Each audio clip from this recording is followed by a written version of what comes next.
Place, s'il vous plaît. Je donne maintenant la parole au secrétaire général des Nations Unies, son Excellence Antonio Guterres.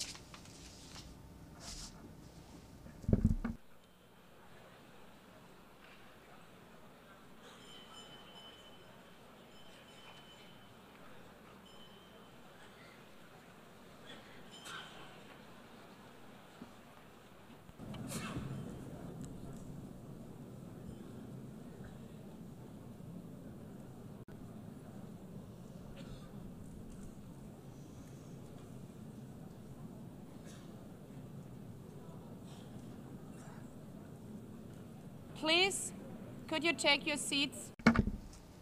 Prenez place, s'il vous plaît.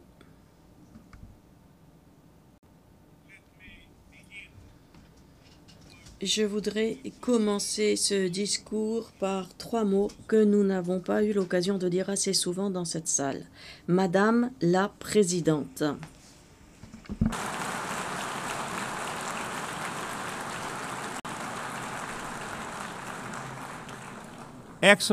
Excellence, Mesdames et Messieurs, il y a 80 ans, dans un monde ravagé par la guerre, les responsables qui étaient allés au pouvoir ont fait un choix. Ils ont choisi la coopération plutôt que le chaos, le droit plutôt que le non-droit, la paix plutôt que les conflits. C'est ce choix qui a donné naissance à l'Organisation des Nations Unies, non pas comme la promesse d'un monde parfait, mais comme une stratégie concrète pour garantir la survie de l'humanité. Les fondateurs et fondatrices de l'ONU avaient souvent vu de leurs propres yeux l'enfer des camps de la mort et la terreur de la guerre. Ils savaient qu'une véritable politique avait pour but de mettre en place un système pour que de telles horreurs ne puissent se reproduire. Un pare-feu contre les flammes des conflits et d'une troisième guerre mondiale. Un forum permettant aux États souverains de dialoguer et de coopérer. Et l'affirmation concrète d'une vérité humaine essentielle. Nous sommes tous liés par le même destin.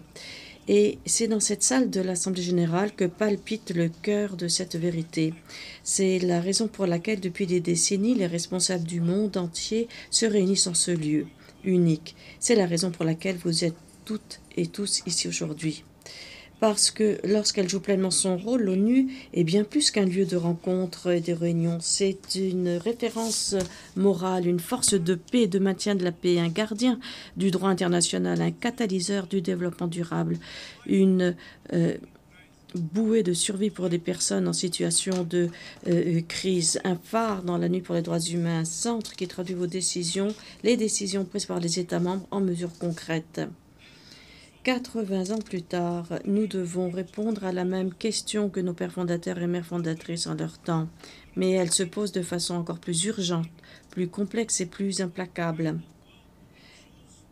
Quel monde voulons-nous bâtir ensemble? Excellence. La tâche est immense, alors même que nos moyens d'agir, eux, fondent comme neige au soleil. C'est une ère de bouleversements dangereux et de souffrances humaines incessantes. Regardez autour de vous. Les principes des Nations Unies que vous avez établis sont assiégés. Écoutez, les piliers de la paix et du progrès vacillent sous le poids de l'impunité, des inégalités et de l'indifférence. Des nations souveraines envahies, la faim utilisée comme une arme, la vérité réduite au silence, les colonnes de fumée au-dessus des villes bombardées, la colère qui gronde dans des sociétés divisées, les littoraux submergés par la montée des eaux. Autant d'avertissements. Et cette même question. Quel monde allons-nous choisir? Un monde où règne la force brute ou un monde régi par les lois? Un monde où seul compte son intérêt propre ou un monde où les nations s'unissent? Un monde où règne le droit du plus fort ou un monde de droits universels? Excellence. Le monde est de plus en plus multipolaire. Cela peut être une évolution salutaire, le reflet d'un paysage mondial plus divers et plus dynamique. Mais sans institutions multilatérales efficaces, la multipolarité ouvre la porte au chaos. Comme l'Europe l'a pris à ses dépens lors de la Première Guerre mondiale.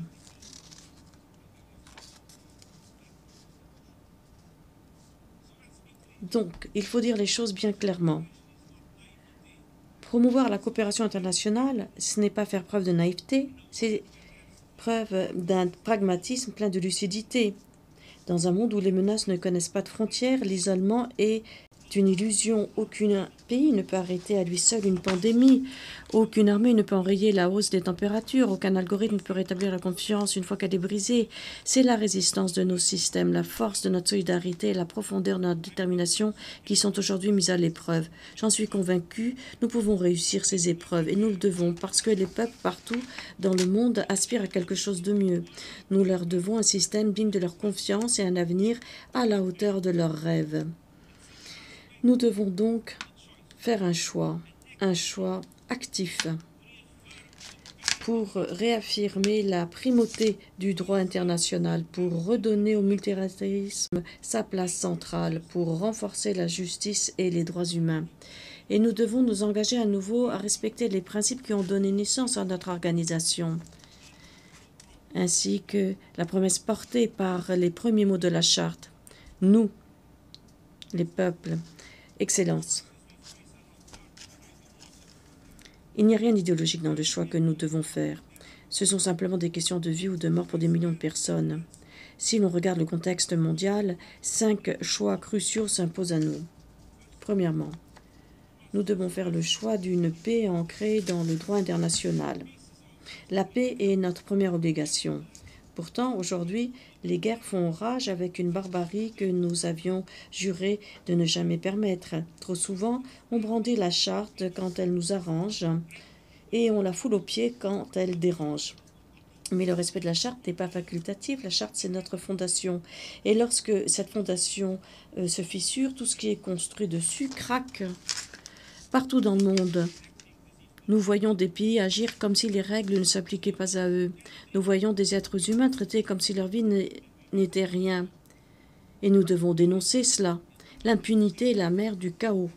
Et elle a engendré certains des conflits les plus atroces de notre époque. Au Soudan, les populations civiles sont massacrées, affamées et réduites au silence. Les femmes et les filles sont victimes de violences indescriptibles. Il n'y a pas de solution militaire. Nous savons ce qu'il faut faire et j'en appelle à toutes les parties, y compris celles qui sont présentes dans cette salle. Il faut en finir avec le soutien extérieur qui alimente ce bain de sang. Il faut protéger les civils. Le peuple soudanais mérite la paix, la dignité et l'espoir. En Ukraine, les violences incessantes continuent de causer des morts dans la population civile, de détruire les infrastructures civiles et de menacer la paix et la sécurité mondiale. Je salue les efforts diplomatiques déployés récemment par les États-Unis et d'autres pays. Nous devons œuvrer en faveur d'un cessez-le-feu total et d'une paix juste et durable, conformément à la Charte, aux résolutions des Nations Unies et au droit international. À Gaza.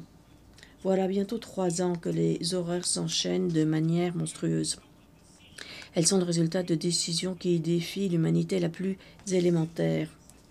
Depuis que je suis secrétaire général, jamais je n'ai vu de conflit avec un bilan humain si terrible et ni de telles destructions. La Cour internationale de justice a pris des mesures conservatoires juridiquement contraignantes dans l'affaire intitulée « Application de la Convention pour la prévention et la répression du crime de génocide dans la bande de Gaza ». Depuis, l'état de famine a été déclaré et les massacres se sont intensifiés. Les mesures conservatoires prévues par la Cour doivent être appliquées dans leur intégralité et immédiatement.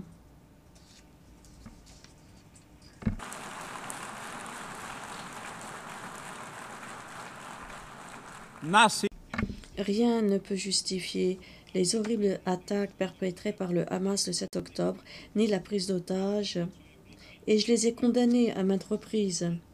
Mais rien ne peut non plus justifier le châtiment collectif infligé au peuple palestinien, ni la destruction systématique de Gaza.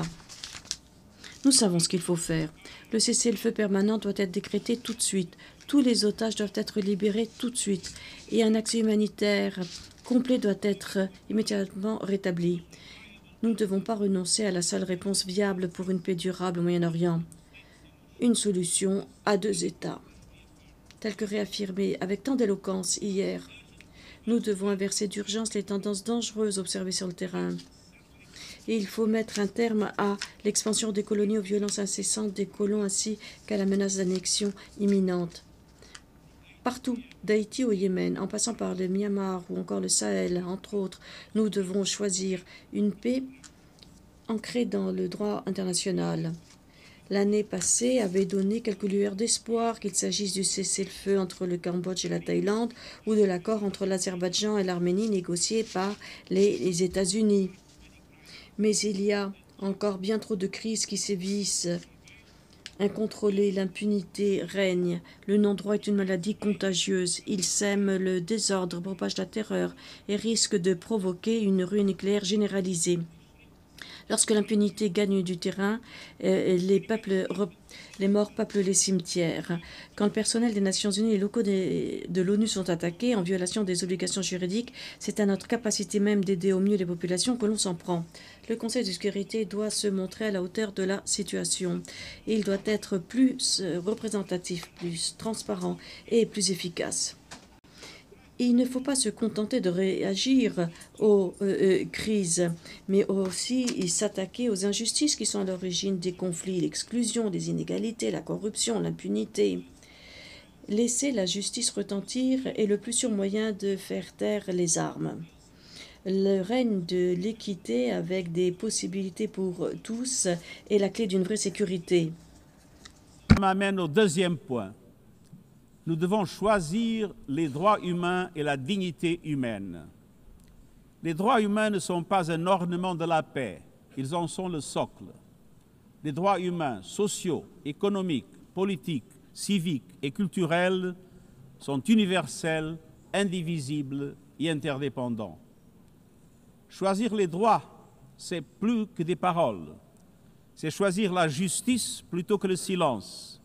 C'est préserver la liberté et l'espace civique, faire avancer l'égalité pour les femmes et les filles, combattre le racisme et la discrimination sous toutes leurs formes, protéger les défenseurs des droits humains, les journalistes et la liberté d'expression, et garantir les droits des réfugiés et des migrants afin que la mobilité soit sûre et conforme au droit international.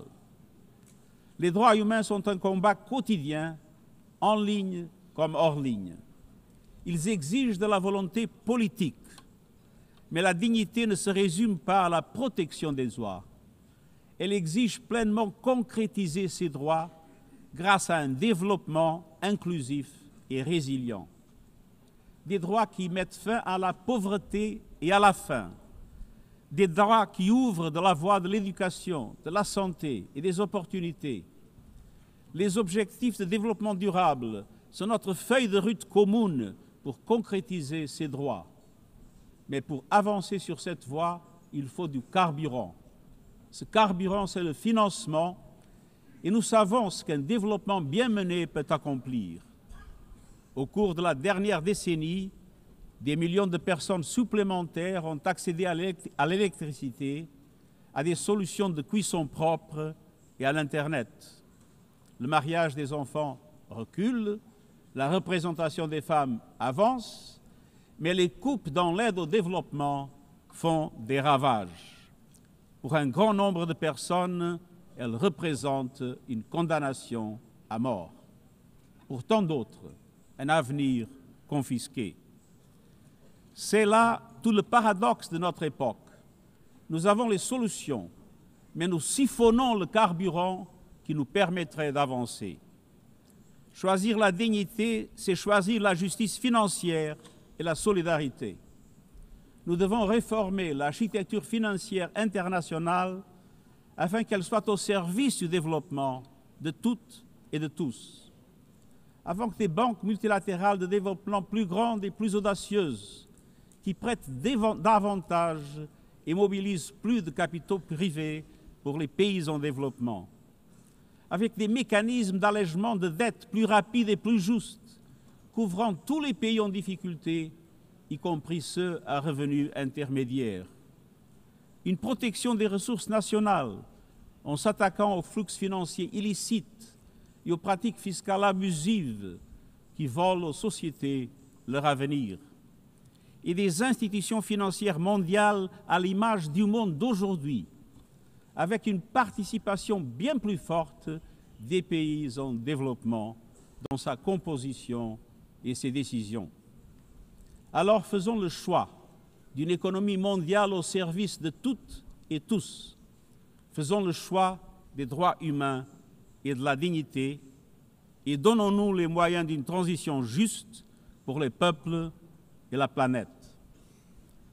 Excelências, isto nos leva à la terceira opção. Devemos elegir a justiça climática. A crise climática se está acelerando. La crise climatique s'accélère, mais les solutions arrivent elles aussi rapidement. L'énergie propre n'est plus une promesse lointaine. Elle est là. Aucun gouvernement, aucune industrie, aucun intérêt particulier ne peut arrêter sa progression. Mais certains essaient, ce qui nuit aux économies, fige les prix élevés et gâche une occasion historique. Excellence. Les combustibles fossiles sont un pari perdu. L'an dernier, la quasi-totalité des nouvelles capacités de production d'électricité provenaient des énergies renouvelables et les investissements sont en forte hausse. Les énergies renouvelables sont la source d'énergie la moins chère et la plus rapide. Elles créent des emplois, stimulent la croissance, protègent les économies face à l'instabilité des marchés du pétrole et du gaz, permettent aux personnes qui n'étaient pas connectées de le devenir et peuvent nous libérer de la tyrannie des combustibles fossiles. Mais pas au rythme actuel. Les investissements dans les énergies non polluantes restent inégaux. Les réseaux et les capacités de stockage du XXIe siècle ne sont pas déployés assez rapidement. Et les subventions publiques qui proviennent de l'argent des contribuables vont toujours aux combustibles fossiles plutôt qu'aux énergies non polluantes dans une proportion de 9 $ à 1.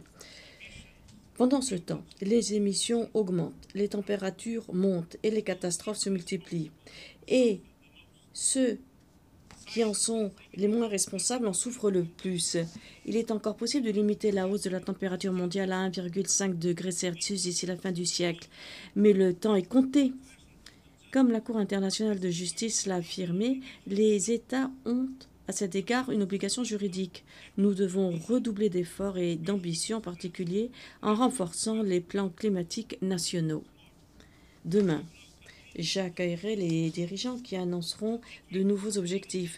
Les pays du G20, les plus grands émetteurs, doivent montrer la voie selon le principe des responsabilités communes mais différenciées.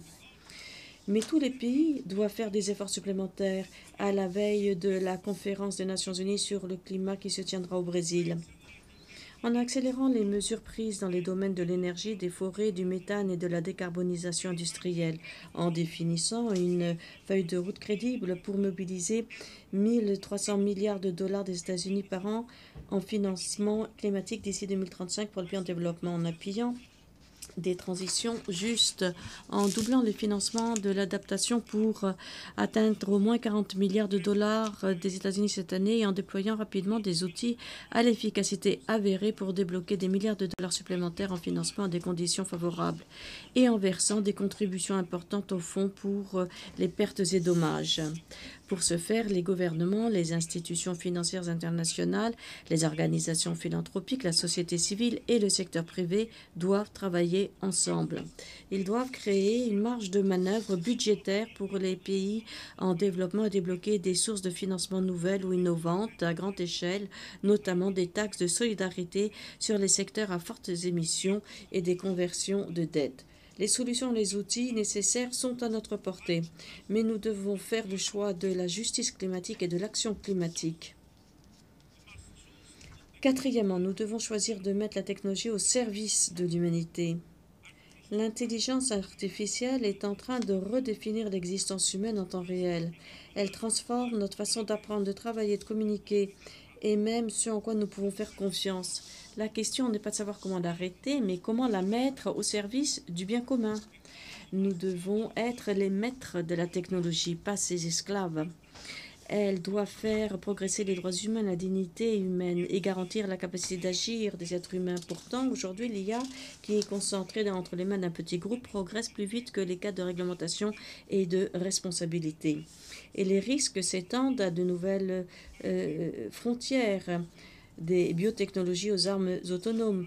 Nous assistons à une montée en puissance des moyens de surveillance de masse, de contrôle social à grande échelle, de bouleversement massif, voire de destruction massive. Des outils qui peuvent engloutir des quantités d'énergie, mettre les écosystèmes à rude épreuve et accélérer la course aux minéraux critiques, ce qui risque d'aggraver l'instabilité et d'attiser les conflits. Pourtant, ces technologies restent largement non réglementées. Nous avons besoin de garde-fous universels et de normes communes sur toutes les plateformes. Aucune entreprise ne doit être au-dessus des lois. Aucune machine ne saurait décider qui doit vivre ou mourir. Aucun système ne doit être déployé sans que des mesures de transparence, de sécurité et de définition de responsabilité soient prises. Le mois dernier, cette Assemblée a franchi une étape historique en créant un groupe scientifique international indépendant sur l'IA et en décidant qu'un dialogue mondial sur la gouvernance de l'IA se tiendrait tous les ans. Deux nouveaux piliers d'une architecture commune qui allie science et politique pour apporter clarté et prévoyance, qui favorise l'innovation tout en défendant nos valeurs et nos droits, et qui permet au gouvernement, aux entreprises et à la société civile de contribuer à l'élaboration de normes communes. Nous devons tirer parti de ces mécanismes et combler les écarts de capacité. Tous les pays doivent être en mesure de concevoir et de mettre au point des outils d'IA, pas seulement de les utiliser. J'ai proposé des options, des formules de financement volontaire pour développer la puissance de calcul, les données, les compétences dédiées à l'IA dans les pays en développement. Aucun pays ne doit être exclu de l'avenir numérique ni enfermé dans des systèmes qu'il ne peut façonner ou dans lesquels il ne peut avoir confiance. Les gouvernements doivent diriger avec clairvoyance, les entreprises doivent agir de manière responsable. Et nous, qui formons la communauté internationale, nous devons veiller à ce que la technologie élève l'humanité. Alors choisissons la coopération plutôt que le morcellement, les principes éthiques plutôt que l'opportunisme, la transparence plutôt que l'opacité. La technologie ne nous attendra pas. Mais nous pouvons encore choisir ce qu'elle doit servir. Alors choisissons judicieusement. Cinquièmement et dernier point, pour atteindre tous ces objectifs, nous devons choisir de renforcer l'ONU pour le XXIe siècle. Les forces qui secouent notre monde ébranlent jusqu'au fondement du système des Nations Unies. Nous sommes confrontés à des tensions et à des divisions géopolitiques croissantes, à une incertitude chronique et une pression financière de plus en plus forte. Mais celles et ceux qui dépendent de l'ONU ne doivent pas en payer le prix, surtout aujourd'hui, alors que pour chaque dollar investi dans nos activités essentielles d'édification de la paix, le monde dépense 750 $ en armes de guerre. Cette situation n'est pas seulement insoutenable, elle est indéfendable. En ces temps de crise, jamais l'Organisation des Nations Unies n'a été aussi indispensable.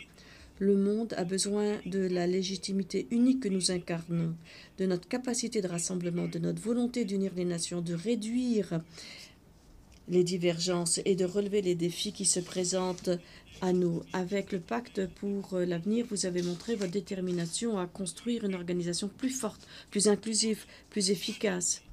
L'initiative ONU 80 s'inscrit dans le droit fil de cette logique et part du principe qu'il est urgent d'agir.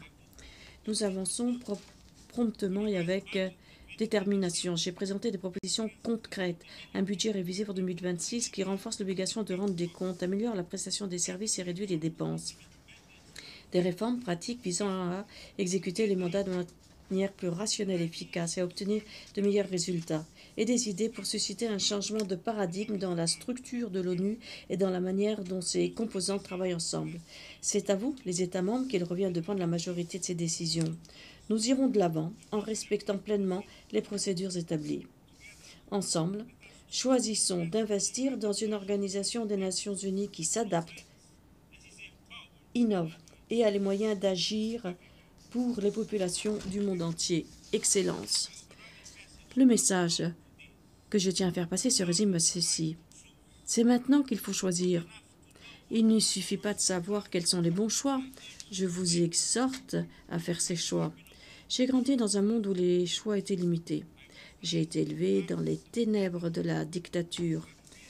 Tout le monde était muselé par la peur et il n'y avait presque plus d'espoir. Pourtant, même dans les heures les plus sombres, peut-être justement parce que c'était les heures les plus sombres, j'ai découvert une vérité qui ne m'a jamais quittée. Le pouvoir ne réside pas dans les mains de ceux qui dominent ou divisent. Le véritable pouvoir naît des populations, de notre volonté commune de défendre la dignité, de garantir l'égalité, de croire farouchement en notre humanité commune et au potentiel de chaque être humain. Très tôt, j'ai appris à persévérer, à faire entendre ma voix, à refuser de me résigner, quel que soit le défi à relever, quels que soient les obstacles à surmonter, quelles que soient les circonstances. Nous devons triompher et nous triompherons. Car dans un monde où de nombreux choix s'offrent à nous, il est un choix que nous ne devons jamais faire, celui de renoncer. Nous ne devons jamais baisser les bras. C'est la promesse que je vous fais pour la paix, pour la dignité, pour la justice, pour l'humanité, pour faire advenir un monde que nous savons possible si nous y travaillons ensemble. Jamais je n'abandonnerai, jamais. Merci.